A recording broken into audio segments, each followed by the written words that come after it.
Sejam bem-vindos. Começa agora mais um Jogo Económico. A partir de agora pode seguir-nos nas redes sociais ou no site do Jornal Económico, mas também na Bola TV. Se um Mundial é um momento mediático único para que as marcas se possam evidenciar, a prova que se realiza no Qatar por estes dias tem dado para tudo. Do equilibrismo de quem patrocina o Mundial à anticampanha de quem está de fora, estes dias estão entregues a uma espécie de mundial de marcas. Este será o tema da segunda parte do Jogo Económico. Para já, dou as boas-vindas ao Jorge Faria de Sousa e ao Nuno Braga e avançamos para o hat-trick.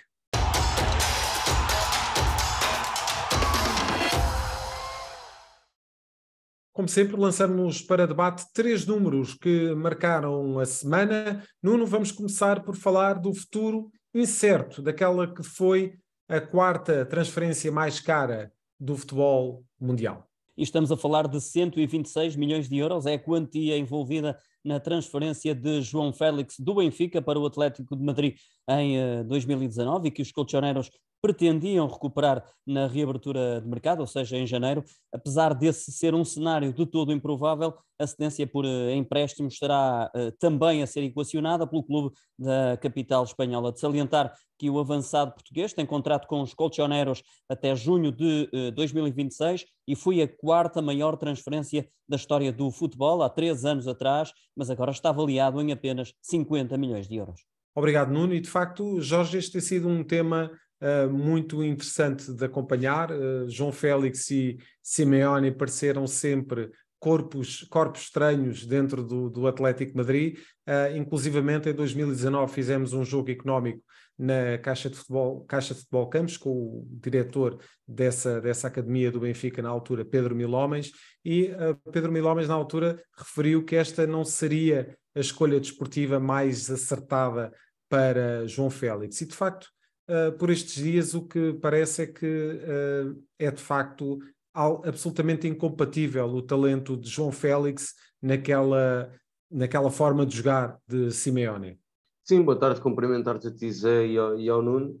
Em primeiro lugar, dizer que não é só o talento de João Félix, e olhamos para este plantel com os investimentos que tem vindo a fazer ao longo de anos, é um plantel neste momento caríssimo. Quando olhamos para contratações de Lemar, de Carrasco, a venda, depois a compra de Griezmann, obviamente João Félix foi a transferência mais cara da história do Atlético de Madrid. Parece-me claramente que o Atlético de Madrid na altura pagou o potencial do João. O João era um jogador muito jovem, tinha feito apenas 6 meses no Benfica, praticamente, e acabou por rubricar, por representar uma grande transferência, sendo ainda hoje uma das maiores transferências da história do futebol. Agora, o que é verdade é que o João Félix nunca apresenta o rendimento.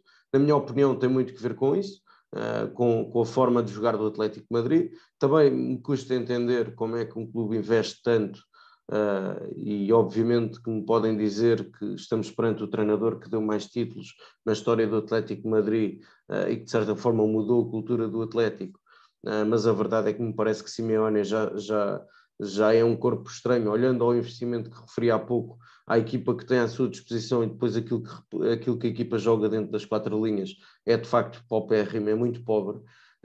Agora, parece-me que nestes últimos meses, nestas últimas semanas, as posições acabaram por se extremar, porque quando assistimos um treinador numa conferência de imprensa alegar que o jogador ou não treina bem ou não faz aquilo que lhe é pedido dentro do campo quando é chamado a jogo, é obviamente grave e, na minha opinião, representa um corte de relações total entre o Simeone e o Atlético de Madrid. Há aqui uma terceira via, além da eventual saída do João, e sobre isso falarei a seguir. Acho que há aqui também a possibilidade do próprio Simeone não continuar no projeto Atlético de Madrid. Certo. Embora esteja já há muito tempo, há muitos anos, salvo erro, próximo de uma década, a verdade é que está a rubricar a sua pior época desde que chegou aos colchoneros e, portanto, pode haver também aqui uma outra saída, passando pela permanência do João e com uma eventual saída do Simeone e iniciar um novo projeto com outro treinador com uma filosofia diferente. Agora, o que é verdade é que olhamos para estas 3 épocas do João Félix e esperar-se-ia claramente mais. para aquilo que fez durante 6 meses no Benfica, esperaria-se que fosse mais decisivo, que marcasse mais golos, que tivesse números de assistências mais significativos. E, portanto, mesmo para uma eventual saída para o próprio João Félix, que eu acredito que seja importante para o próprio João, poder sair, poder rumar a outras paragens, ter um outro tipo de desafio na carreira, obviamente está muito dependente deste Campeonato do Mundo.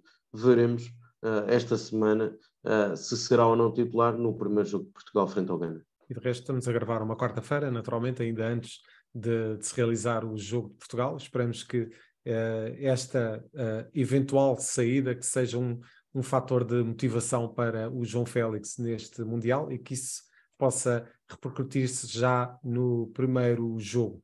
Nuno, passamos para o segundo número, já que estamos em ambiente de Mundial, vamos falar das receitas da FIFA estimadas para o período de 2022-2026. E são 10 mil milhões de dólares, é quanto a FIFA estima então arrecadar até 2026. O organismo que gera o futebol mundial anunciou ainda receitas no valor de 7 mil milhões e meio de dólares relativos aos 4 anos de acordos comerciais vinculados ao Mundial do Qatar, ou seja, o período entre 2018 e 2022. Ora, fazendo as contas, representa um crescimento nas receitas de 15,4% relativamente ao mais recente quadriênio.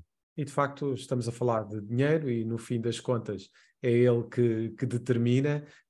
Jorge, temos aqui já uma estimativa da FIFA, para além destes 7,5 mil milhões de euros que o Nuno Braga falou relativamente àquilo que é as receitas vinculadas ao período de 2018 para 2022, portanto os anos em que foi-se vendendo, digamos assim, numa linguagem um bocadinho mais corrente, foi-se vendendo o Mundial do Qatar, um crescimento então de 15,4%, e para o próximo quadriênio já temos aqui uma estimativa da FIFA de 10 mil milhões de dólares. É de facto um grande negócio, um Mundial de Futebol. Sim, é um grande negócio e não deixa de ser extraordinário, depois de tanta polémica e de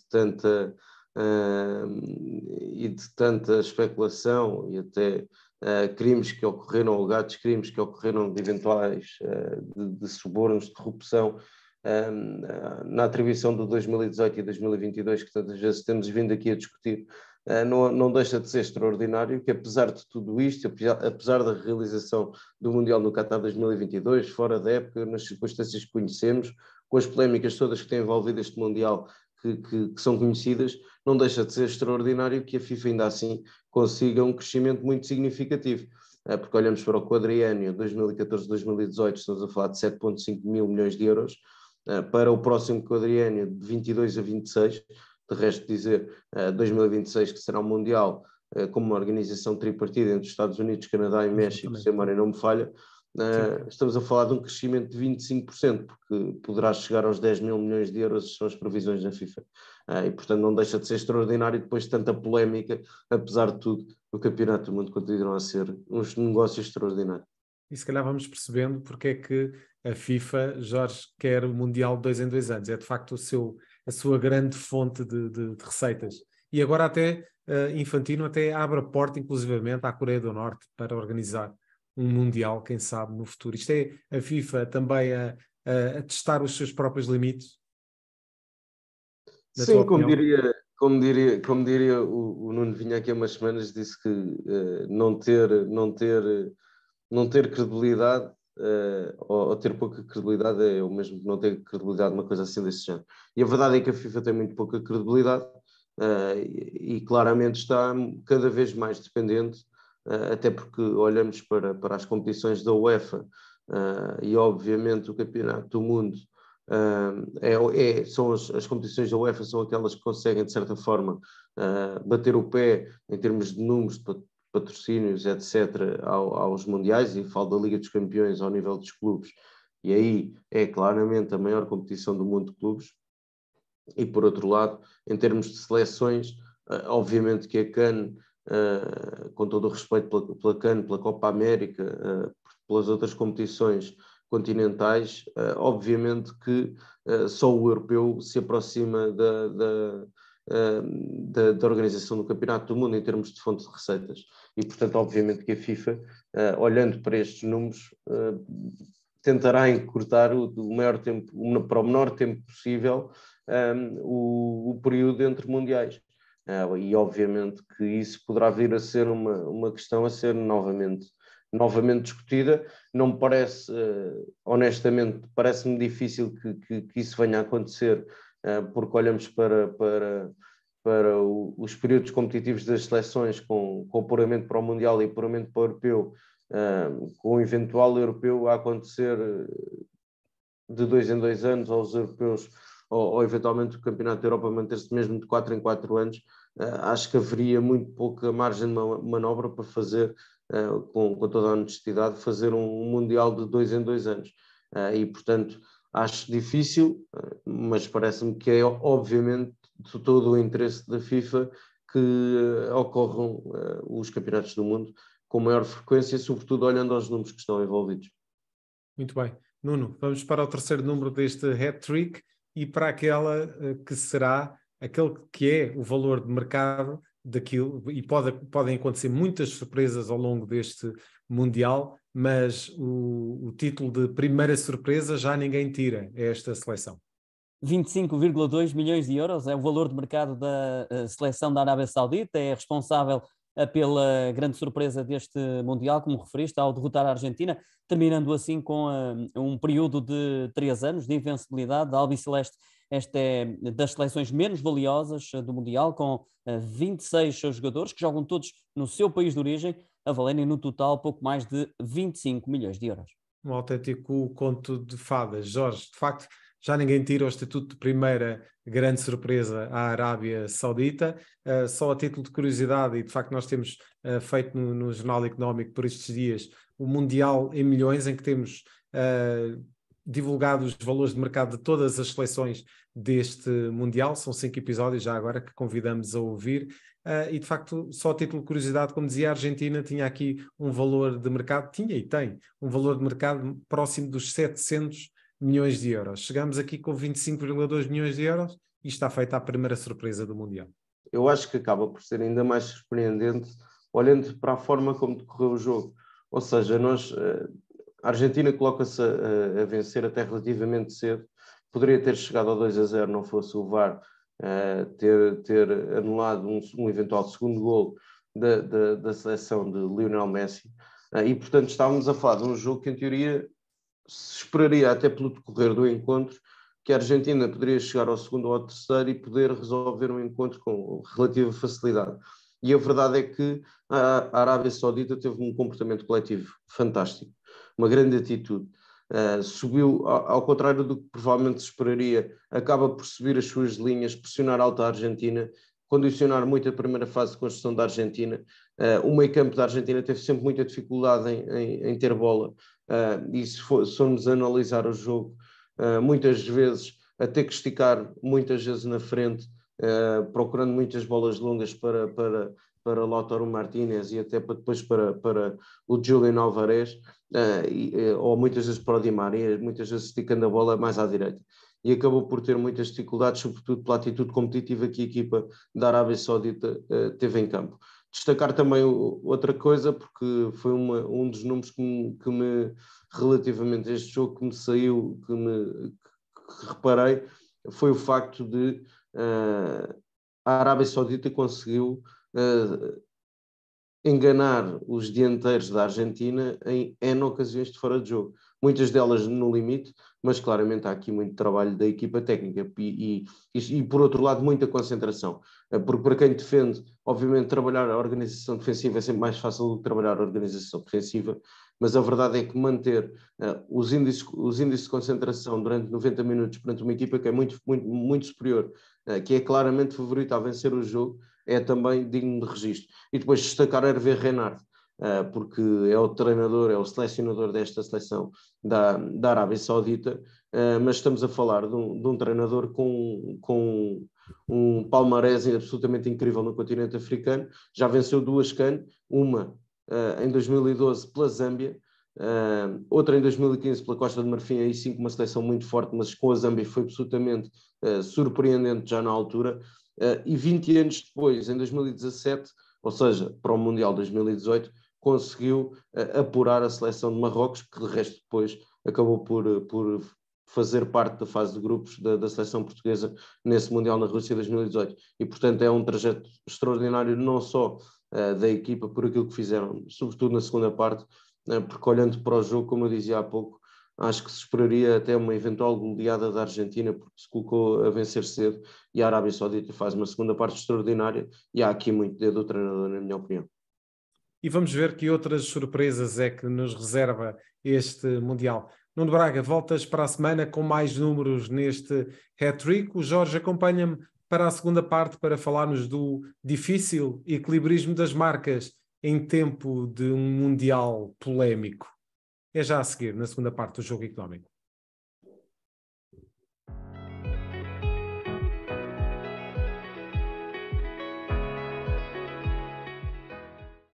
Estamos de volta para a segunda parte deste Jogo Económico. Por estes dias, o Mundial de Futebol não se joga apenas nos relevados, mas também nos outdoors, na internet e na televisão, em todas as plataformas onde é possível fazer publicidade. Esta é uma espécie de Mundial das marcas, prova no final da qual ninguém deve levar a taça para casa. E é precisamente este tema que vamos discutir na segunda parte deste Jogo Económico, e para esta análise temos connosco o professor Daniel Sá, especialista em marketing desportivo e diretor executivo do IPAN. É um regresso a este Jogo Económico. Muito obrigado, professor, pela presença. Temos também Henrique Tomé, é analista da XTB. É uma estreia neste jogo. Henrique, muito obrigado por estar connosco. Iria começar precisamente pelo Henrique esta conversa. A XTB fez aqui um trabalho, um apanhado de como é que as marcas, podem levar mais proveitos para si próprias a partir deste Mundial. Temos aqui várias marcas. O que lhe iria pedir, Henrique, era um bocadinho fazer um resumo desse trabalho que vocês fizeram, para percebermos um pouco como é que as marcas ganham e porventura perdem por estar associadas ao Mundial. Ora, antes de mais, muito obrigado pelo convite.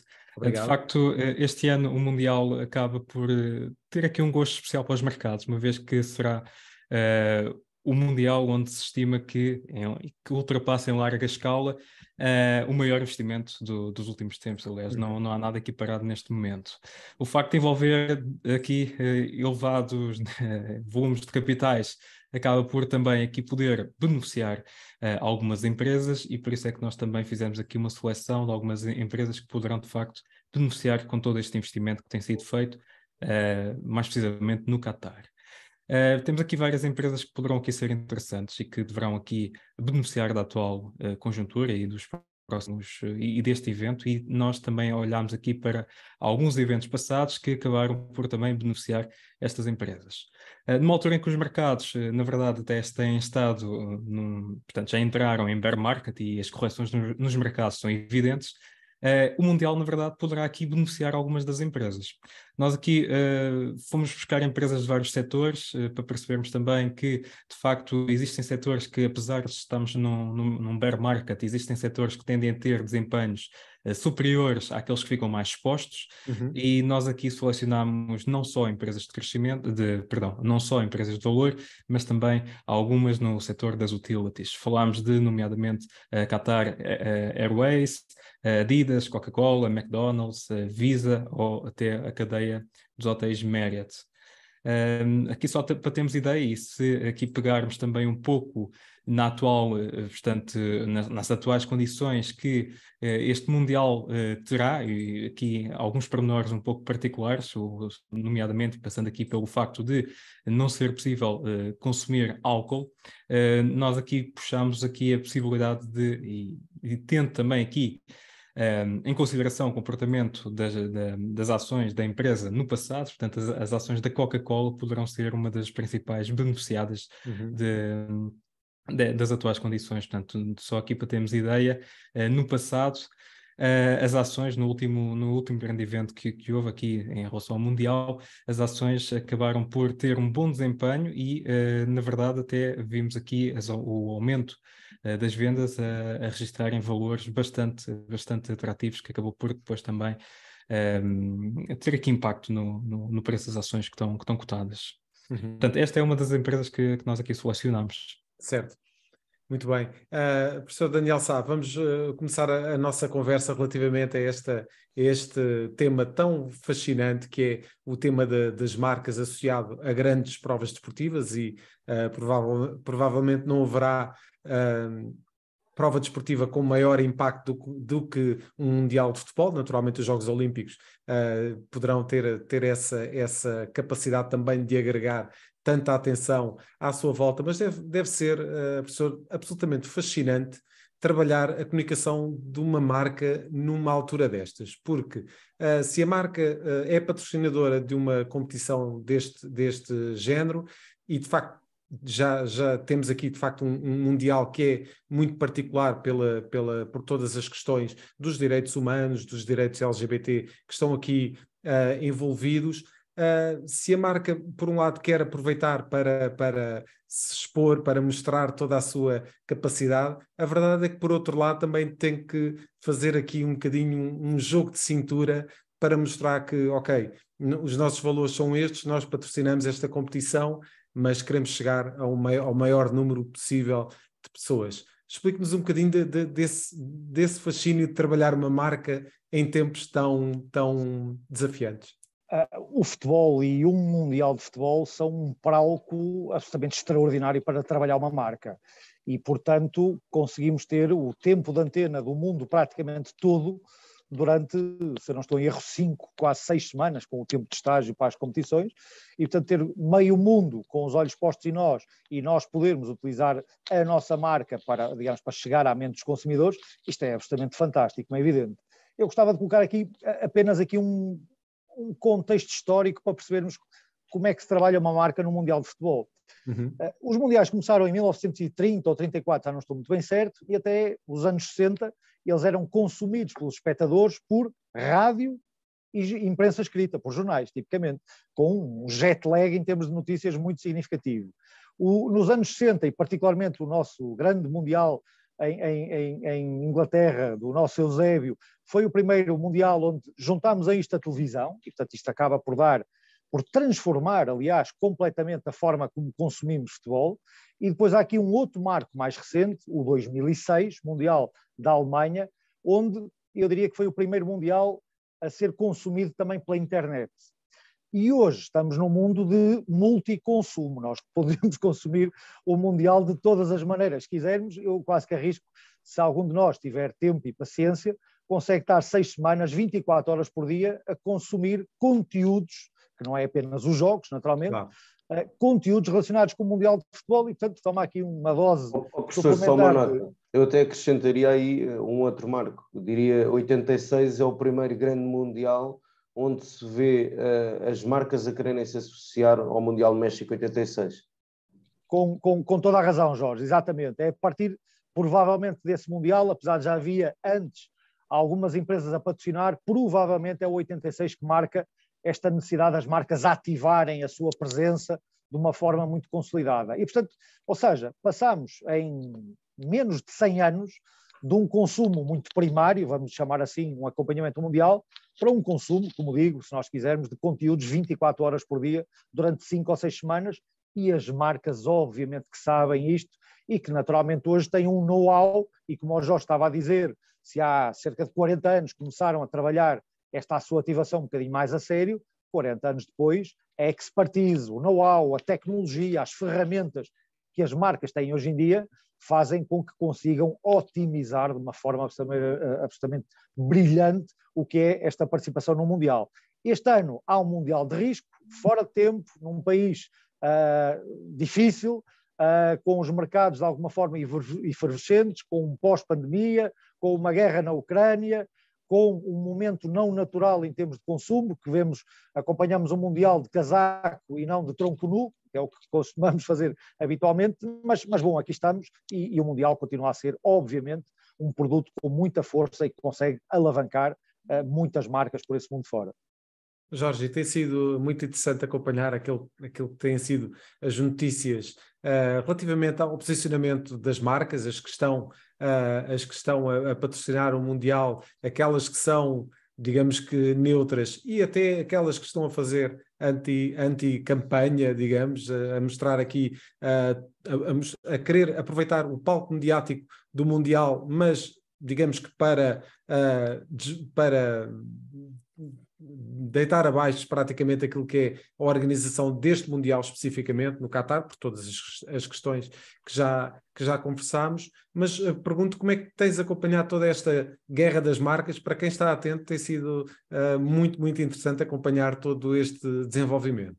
Antes de mais, cumprimentar o Daniel e o Henrique e dizer que, obviamente, o Mundial, na ótica de quem quer investir em marketing e em publicidade, obviamente é um dos, diria, 5 principais eventos desportivos mundiais, a seguir ao Super Bowl, aos Jogos Olímpicos, à própria Liga dos Campeões, ao Campeonato Europeu. Obviamente o Mundial é um dos maiores eventos desportivos que ocorre, e neste caso ocorre de 4 em 4 anos, sendo que obviamente este Campeonato do Mundo teve circunstâncias muito especiais. Realiza-se num país que não respeita os direitos humanos, e por aí poderíamos também poderíamos também entrar por aí, e nesse aspecto poderá efetivamente ser um risco para as empresas que estão a patrocinar um Mundial num país com estas características. Depois, como dizia o professor Daniel, é um Mundial realizado fora do seu período normal, normalmente no verão, agora ocorre no inverno, como sabemos, e depois também, até porque a própria Netflix ajudou um bocadinho, já o tinha referido aqui na semana passada, para dar conhecimento às pessoas, àqueles que não tinham estado tão atentos ou que não se recordassem do início da novela desde 2012 relativamente a este Mundial e ao Mundial Rússia 2018. Vale a pena também recordar, e a atribuição destes 2 campeonatos do mundo por parte do Comitê Executivo, e como sabemos saiu também aquele documentário, e portanto mais um documentário que vem expor todas as fragilidades da FIFA relativamente a estes 2 últimos campeonatos do mundo, e depois também o contexto. Vimos de um período pós-pandemia, estamos obviamente ainda com uma guerra às portas da Europa, no leste da Europa, fruto da invasão da Rússia à Ucrânia, e portanto obviamente seria sempre um contexto todo ele muito difícil, mas sobretudo também pela falta, na minha opinião, falta de credibilidade da própria FIFA junto dos anunciantes e junto dos adeptos de futebol. E eu dou a título de exemplo, até falávamos aqui em off há pouco, eu dou até a título de exemplo a questão da Budweiser. Como sabemos, é uma marca de cervejas que patrocina, já patrocina os campeonatos do mundo, julgo que até há várias edições atrás, e que era, nesse aspecto, um dos main sponsors deste campeonato do mundo. Devido ao facto da FIFA ter cedido às regras e aos costumes do Qatar, com a imposição da proibição da venda de cerveja junto dos estádios, poderá estar em causa um parceiro importante para a FIFA e que já é parceiro da FIFA há muito tempo. E, portanto, obviamente que para as marcas, este campeonato do mundo, aquelas que decidiram investir e patrocinar este campeonato do mundo, parece-me claramente que é preciso, como dizias há pouco, um grande jogo de cintura, porque, obviamente, incorrem no risco. Henrique, e de facto vivemos aqui dias muito interessantes para aquilo que é a economia mundial e para a forma como as marcas e as grandes empresas internacionais querem, de certa forma, tomar o pulso à economia mundial, sentir como é que está o bolso do consumidor. Vamos ter agora a Black Friday, de seguida logo a Cyber Monday, toda esta exposição mediática em torno do Mundial e logo a seguir o Natal. As empresas aproveitam estes dias para, como referi há pouco, tomar um bocadinho o pulso ao bolso do consumidor, perceber como é que poderá ser, inclusivamente, como é que poderão ser os próximos meses ao nível dos seus resultados financeiros? Sem dúvida. Estas alturas são ótimas para o consumo, e o consumo acaba, apesar de tudo, a ser a principal fonte de receita das empresas e aquele que acaba por posteriormente gerar riqueza. A verdade é que, apesar também das polémicas à volta do Mundial, a reação das empresas destas aqui que selecionámos, por exemplo, da McDonald's, até foi francamente positiva. Após o anúncio da McDonald's, só aqui para termos ideia, as ações subiram 3,5%, e acaba até por servir quase como alívio a todas as pressões de baixa que nós temos assistido ao longo deste ano. Naturalmente que... Foi aqui um escape, não é, Henrique? Pode-se dizer. Exatamente, acaba por ser uma almofada de ar fresco quase.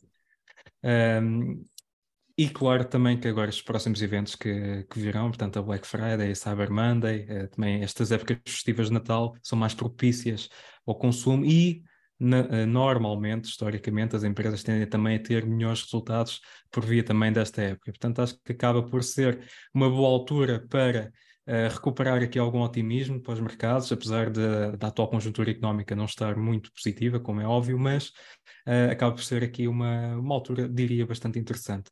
É também importante aqui notarmos que, apesar de tudo, olhando para os últimos resultados trimestrais, com exceção das empresas tecnológicas e as empresas de crescimento, a verdade é que as empresas até têm conseguido aliviar um pouco todas as preocupações e todas as pressões que têm estado à volta dos resultados das empresas. Vamos a ver os resultados das empresas mais sólidas, chamadas as empresas de valor, não se nota um impacto muito severo, pelo menos para já, nos resultados da empresa, o que acaba por ser, a meu ver, algo positivo nesta fase. Professor Daniel Sá, tão interessante como as campanhas para os mundiais e as campanhas publicitárias em tempo de mundial, e de facto as marcas preparam sempre para estas alturas campanhas absolutamente fabulosas de marketing. Enfim, todos vimos os vídeos da Nike, da Adidas. De facto são momentos para recordar até mais tarde e para vermos daqui a uns anos, e ficamos ali com alguma nostalgia, alguma saudade daquele momento em particular.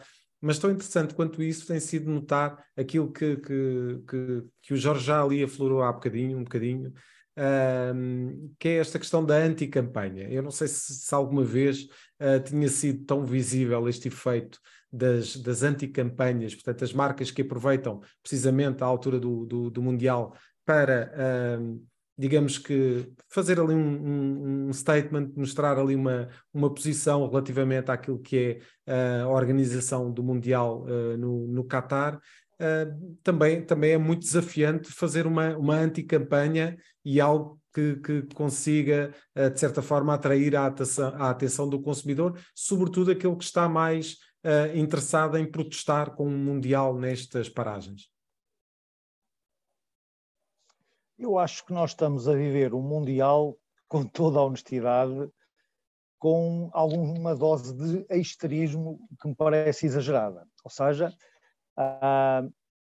quando eu penso no Qatar, recordo-me também que o último Mundial foi realizado na Rússia, e quando penso em edições de Jogos Olímpicos, tivemos as últimas de inverno na China e também de verão na China há não muito tempo. Professor, peço desculpa qual por é a diferença interromper. do ponto de vista... Mas esse histerismo também se aplica às marcas que fazem a tal anti-campanha? Na sua opinião? Eu acho que sim. Há aqui um efeito de contágio nas próprias marcas. Porque, certo, estava eu a dizer, eu não vejo em que é que o Qatar, do ponto de vista de recursos humanos, é tão mau ou pior do que a Rússia ou do que a China.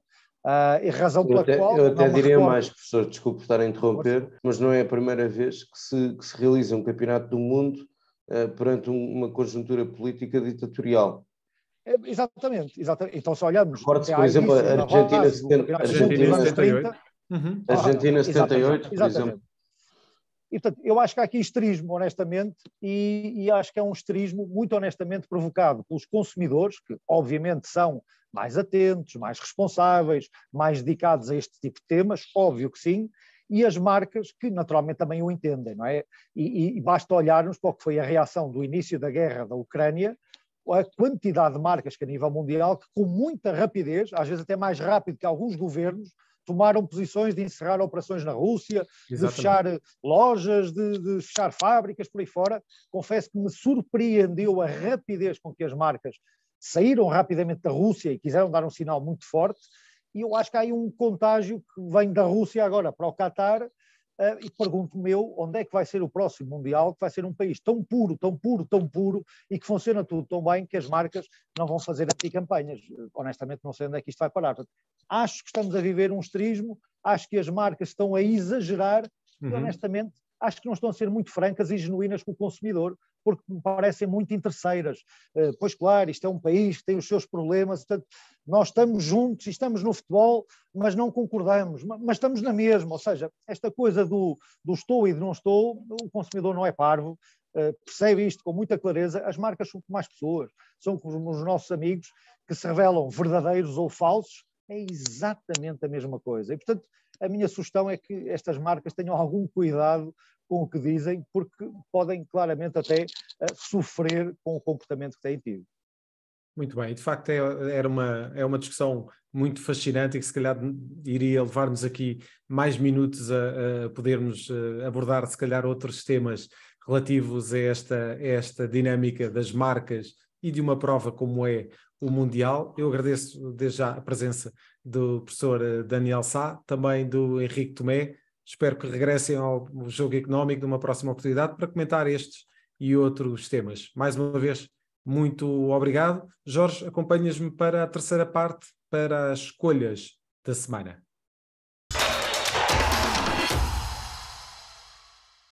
Estamos de volta para a terceira e última parte deste Jogo Económico, para as escolhas do Jorge Faria de Sousa para esta semana. E em tempo de Mundial começamos precisamente pelo protagonista. Para ti, Jorge, os protagonistas são a seleção alemã e a seleção iraniana. Explica-nos porquê. Sim, a seleção alemã não é pela surpreendente derrota frente ao Japão depois de ter estado a ganhar por 1-0.